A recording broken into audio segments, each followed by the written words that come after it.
திமுக gen Z செயற்பாட்டாளர் சரண் ஜெயராம் கைது ரத்து செய்யப்பட்டதாக நீதிமன்றம் அறிவித்துள்ளது.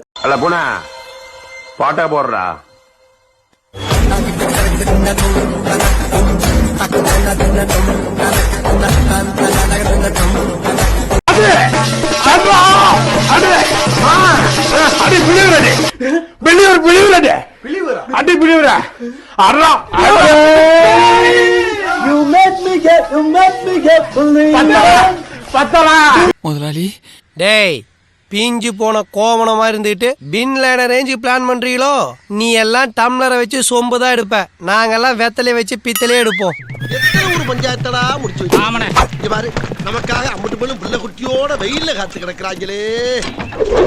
திமுகவின் ஜென்சி சந்திப்பு நிகழ்ச்சியை ஒருங்கிணைக்க உதவிய அக்கட்சியின் ஆதரவாளர் ஒருவரை காவல்துறையினர் கைது செய்ததால் சர்ச்சை எழுந்தது. எதுக்காக கைது பண்ண? தொடப்ப கட்டங்கிற வார்த்தையை பயன்படுத்திட்டார். தொடப்ப கட்டம் ஒழுங்குமுறை எவ்வளவு பிரச்சனை நடந்துகிட்டு இருக்கு. 3 வயசு சிறுமியில இருந்து 1.5 வயசு சிறுமியில இருந்து 10 வயசு சிறுமியில இருந்து பொம்பளை பிள்ளைங்க வெளியவே போக முடியும். வர டைட்டில் மாதிரி 6 இருந்து 60 வரைன்னு பாலியல் கொடுமை வயசுக்கு மீறி போயிட்டு இருக்கு. இதுக்கு நீங்க வண்டி போட்டு பெட்ரோல் போட்டு டீசல் போட்டு குளத்தூர்ல இருந்து ஒரு 10 பேரை கூட்டு போய் பல்லாவரத்துல இருக்க அந்த பையனை காலை 4:30 மணிக்கே கைது பண்ணி தொடப்ப கட்டன்னு சொன்னாங்கிறதுக்காக கொண்டாந்து கூட்டு நிப்பாட்டிருக்கீங்க. சிரிக்கிறானி வெக்கமா இல்ல? இந்த கேஸ கொடுத்த இவங்க யாரு அப்படின்னு பார்த்தோம்னாக்கா அங்க ஒரு 4 லேடிஸ். ஐயோ கிரட்டு சிரிக்கி இவ உறுத்தி கையில இருக்கிற ரக எல்லாம் முகரையில வச்சுக்கிட்டு ஏண்டி என் உயிரை வாங்க. கண்ணீர் மல்க பேட்டி ஆபீஸ் கீழே போலீஸ் ஸ்டேஷனுக்கு முன்னாடி வந்து கண்ணீர் மல்க பேட்டி. எனக்கு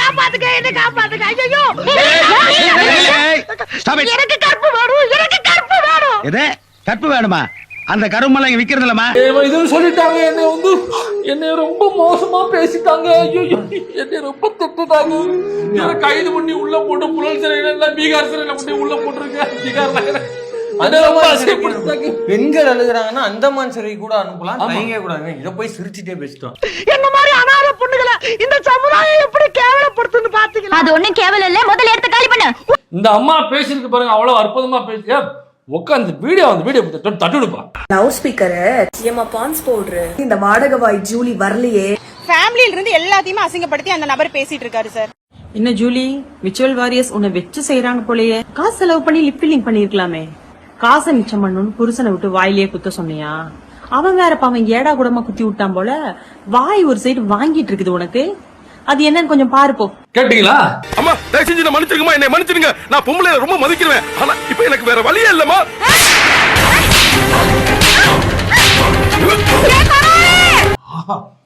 தமிழ் வந்து அப்படியே நடனமாடும்பா, நடனமாடும். என் கையை ஆட மாட்டேங்குது, ஆனா அப்படி நடனமாடும் தமிழ். நம்ம சிஎம் சாரோட சூப்பர் ஸ்டெப் போடுறாங்க. அவ்வளவு அருமையான ஸ்டெப். அதுல அந்த வார்த்தை கவனிச்சிங்களா?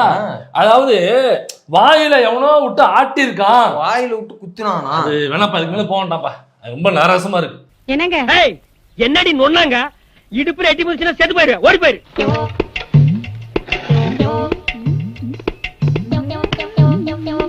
என்ன அண்ணா, அக்கா ரொம்ப அழகா இருக்காங்கல்ல?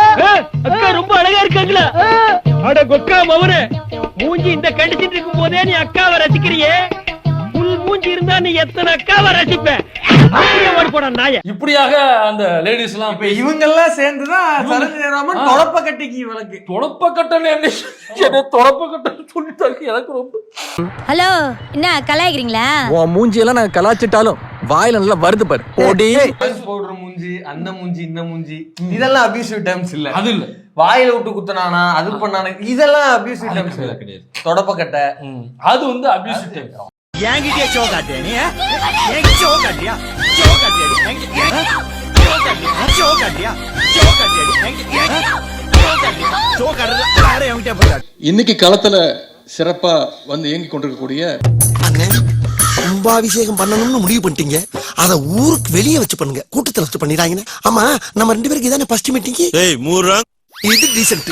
ஜென்சி இளைஞர்கள், தன்னெழுச்சியாக வந்திருக்கக்கூடிய ஜென்சி இளைஞர்களை இன்னைக்கு டார்கெட் பண்ணி அவங்க மேல இன்னைக்கு இந்த அரசு பொய் வழக்கு போட்டு பயமுறுத்த பாக்குறாங்க.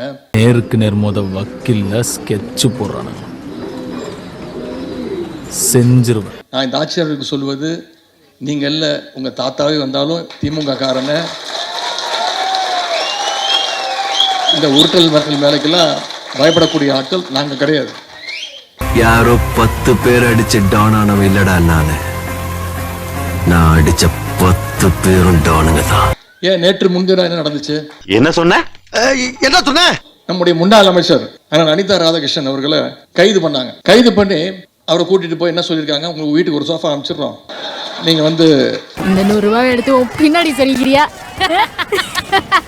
எங்க கட்சியில வந்து ராஜினாமா பண்ணிட்டு வந்து சேர்ந்துருங்க அப்படின்ட்டு. நம்ம அனிதா ரொம்ப தெளிவு சொல்லிட்டாரு, எனக்கு உங்க சோஃபாலாம் தேவையில்லை. அப்படியா சொன்னா? இதை விட கேவலமா ஒன்று சொன்னா சொல்லட்டுமா? எங்க தளபதி என்ன சொல்றாரோ, எங்க தலைவர் என்ன சொல்றாரோ அதுபடி தான் நான் கேட்பேன் அப்படின்னு அதையும் அடிச்சு உடைச்சிட்டோம். நம்முடைய வழக்கறிஞர் ஆளுங்கட்சியுடைய அந்த சதி திட்டத்தையும் இன்னைக்கு முறியடிச்சு காட்டிட்டாங்க. யோ ஏதாவது பண்ணுங்கயா, ஆட்சி உங்க கையில தானே இருக்கு.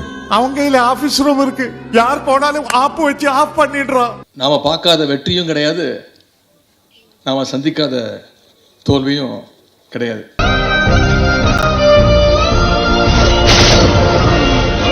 வெற்றி வந்தா தலைகணத்துல நாம ஆட்டதும் கிடையாது.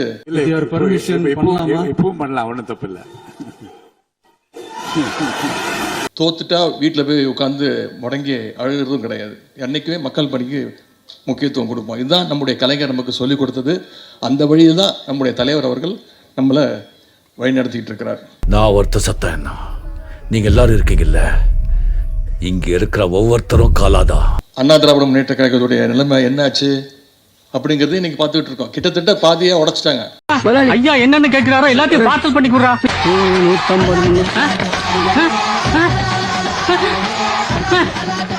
150. என்னடா அரிசி மூட்டை தோசை கல்லு கடையில வேலை பார்க்குற ஆள் முதற்கொண்டு எல்லாம் போய்கிட்டு இருக்காங்க. நீங்க தானே அவன் எது கேட்டாலும் பார்சல் பண்ணி கொடுக்க சொன்னீங்க. எல்லாத்தையும் கேட்டா கொடுத்துட்டேன். கடையை பாத்துக்கங்க. என்னடா மாவாட்டி இருந்தா எப்படி போறான்? அத அவனே சொல்லுவான். ஊழல்ல PhD வாங்கின குட்கா பாஸ்கரை தாவைக்காக்கு இட்டுன்னு வந்துட்டு ஊழலை ஒழிப்போன்னு வாய் கூசாம பேசிக்கிட்டு இருக்கானுங்க. இது பார்க்கும்போது வீட்டில் திருடன் வந்துடக்கூடாதுன்னு இரும்பு கதவு, CCTV, அலாரம்லாம் வச்சுட்டு கடைசியில் அந்த திருடனையே வாட்ச்மேனா வேலைக்கு வைக்கிற மாதிரி இருக்கு. அடுத்து பப்ளோ எஸ் கோபாரரை கூட்டிட்டு வந்து போதை ஒழிப்பு செமினார் எடுப்பானுங்க போல. ஆனா திராவிட முன்னேற்ற கழகத்தை அவங்களால தொட்டு பார்க்க முடிஞ்சுதா? யாராலும் முடியாது. எந்த கொம்பனாலையும் தொட்டு கூட பார்க்க முடியாது, நினைச்சு கூட பார்க்க முடியாது. இன்னைக்கு இந்த சோஃபா மாடல் ஆட்சி அமைஞ்சு கிட்டத்தட்ட 60 நாளுக்கு மேல ஆச்சு.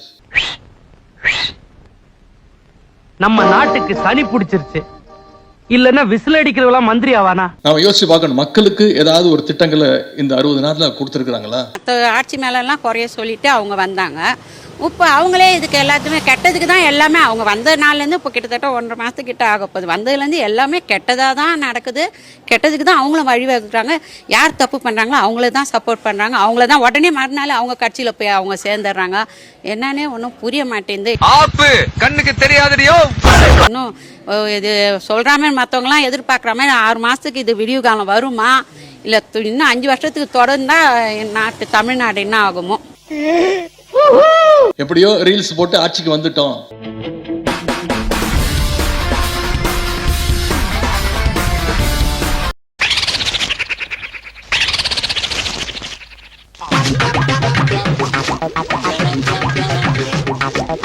அதனால இன்னைக்கு இந்த ஆட்சியும் ரீல்ஸ் போட்டு நடத்திடுவோம் அப்படின்னு. எதுக்கு எடுத்தா ரீல்ஸ்?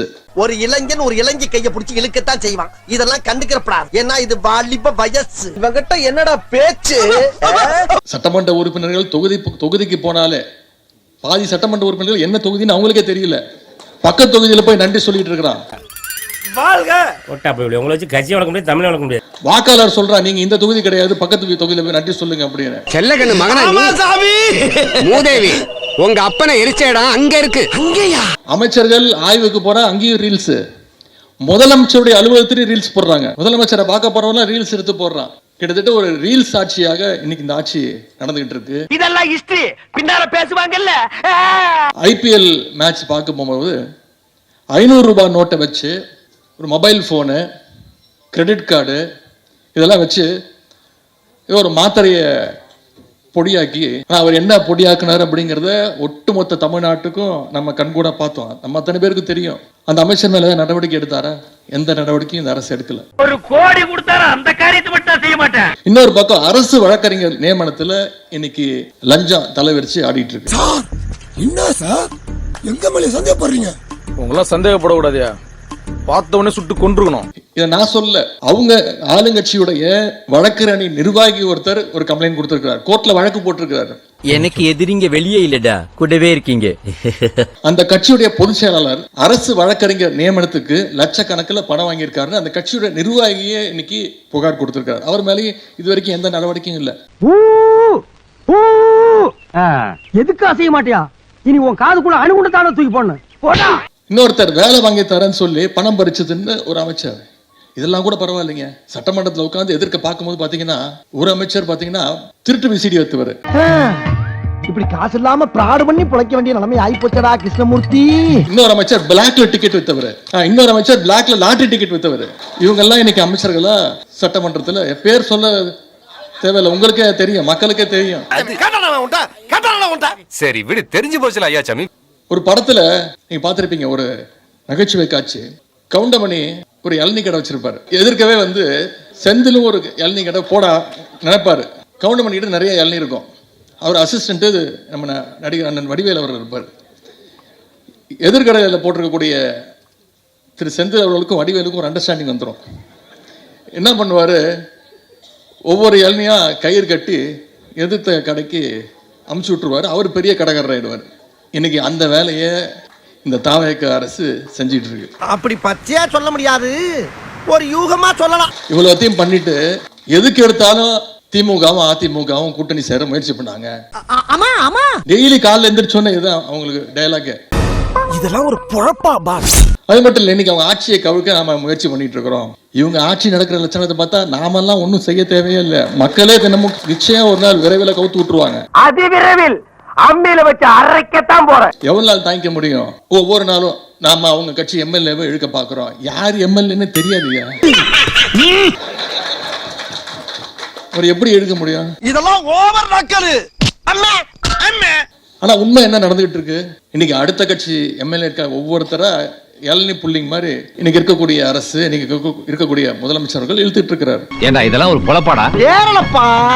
முதலமைச்சர் சட்டசபையில் பேசும்போது பேசினார், விடமாட்டேன், தொடமாட்டேன், தொட்டவனை விடமாட்டேன் அப்படின்னு சொன்னாரு. சொன்னதை நீங்க செஞ்சிட்டு இருக்கிறாரு. எப்படி எப்படி எப்படி எப்படி எப்படி எதுக்கு இத்தனை எப்படி? இல்ல எப்படிப்பா? எதுக்கு இவ்வளவு சத்தமா? எப்படி? ஒரு அதிமுக எம்எல்ஏ கூட விட மாட்டேன். அதுவும் குறிப்பா ஊழல் வழக்கு யார் யார் மேல இருக்கோ அவனெல்லாம் நான் விட மாட்டேன். வேற யாரும் தொட்ட விட மாட்டேன், நான் மட்டும்தான் தொடுவேன். அப்ப புரியல, இப்ப புரியுது, இப்ப புரியுது அப்படின்னு சட்டசபையில சொன்னதை நாங்க கூட நினைச்சோம். சரி சரி பஞ்ச் டயலாக் தான் பேசுறாரு. எங்களுக்கு சில நேரம் டவுட் ஆயிடுது, நாம சட்டசபைக்கு தான் வந்திருக்கோமா இல்ல ஏதாவது தியேட்டர்ல ஃபர்ஸ்ட் டே ஃபர்ஸ்ட் ஷோ படம் பார்க்க வந்திருக்கோமா? அந்த நிலைமையில இன்னைக்கு சட்டசபை நடந்துகிட்டு இருக்கு. வெக்கமா இல்ல உனக்கு? தூய சக்தி தூய சக்தின்னு சொன்னாரு. யாரா அவன்? யாரா இருந்தா உனக்கு என்ன மூடிக்கிட்டு வேடிக்கை பாடுறா? அகராதி பிடிச்ச பைபிள் எல்லாம் வந்து நிக்கிறாங்களே. வாஷிங் மிஷின் நம்ம பாஜகவை சொல்லுவோம் பெரிய வாஷிங் மிஷின். இன்னைக்கு அதுக்கு போட்டியா ஒரு குட்டி வாஷிங் மிஷினா இன்னைக்கு இந்த அரசு, தாவேக அரசு நடந்துகிட்டு இருக்கு. கல்லாப்பட்டி கூட்டணி நாம இருந்தாலும் இன்னைக்கு மக்கள் மறக்க மாட்டாங்க. நாம இதை ஒவ்வொரு நாளும் மக்கள்கிட்ட கொண்டு போய் சேர்க்கணும். பூனை வாழை விட்டுட்டு புலி வாழை பிடிச்சிட்டா. தூய சக்தின்னு சொன்னாரு, தூர்ந்த சக்தினாரு, மற்றும் சிலர் அப்படின்னாரு. பேர் சொல்றதுக்கே கூச்சப்பட்டாருங்க. அதனால நம்ம தலைவர் சொன்னாங்க, தூர்த சக்திக்கிட்டே இருந்து இழுத்துக்கிட்டு இருக்கீங்களே, அவளுக்கு போய் காஞ்சி போன சக்தியா இருக்கீங்களே அப்படின்னு நம்ம தலைவர் சொன்னார். இதுக்கு செருப்பாலே அடிச்சிருக்கலாம். மேற்கொண்டு இந்த மூஞ்சில கரியலி பூசுற மாதிரி இருக்கு.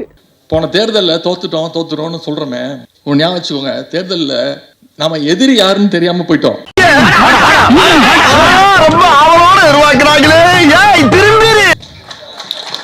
இப்ப தெரிஞ்சிருச்சு, எதிரியை தோக்கடிச்சிட்டோம். யார் தோக்கணும்னு வேலை செஞ்சோமோ அவங்க தோக்கடிச்சிட்டோம். ஊரெல்லாம் போய் ஓட்டு கேட்டோம். தெரு தெருவா போய் கேட்டோம். நான் மாவட்டமா போனேன், தொகுதியா போனேன், 40 நாள் போனேன். நம்ம வீட்டுக்குள்ள ஓட்டு கேட்க மறந்துட்டோம், நம்ம போன்ல இதை பதிவு பண்ண மறந்துட்டோம். இப்ப எங்களுக்கு எதிரி யாருன்னு தெரியும். அடுத்த தேர்தலில் சும்மாலாம் விட்டுற மாட்டோம். நான் வீழ்வேன் என்று நினைத்தாயோ? பதவிங்கிறது நம்முடைய தோல்ல இருக்கிற துண்டு மாதிரி. ஆனா கொள்கைங்கிறது தான் நம்ம இடுப்புல கட்டியிருக்கக்கூடிய வேஷ்டி. அதுதான் ரொம்ப முக்கியம். காயப்பட்ட சிங்கத்தோட மூச்சு கர்ஜனையை விட பயங்கரமா இருக்கும்.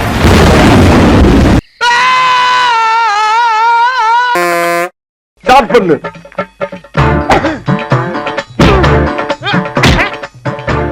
இங்கிட்டு வா. அப்படியா. படைக்கல மண்டையில மட்டும் அடிச்சிடாத, குலக்கேசல் உள்ள போயிருவேன். சரியா?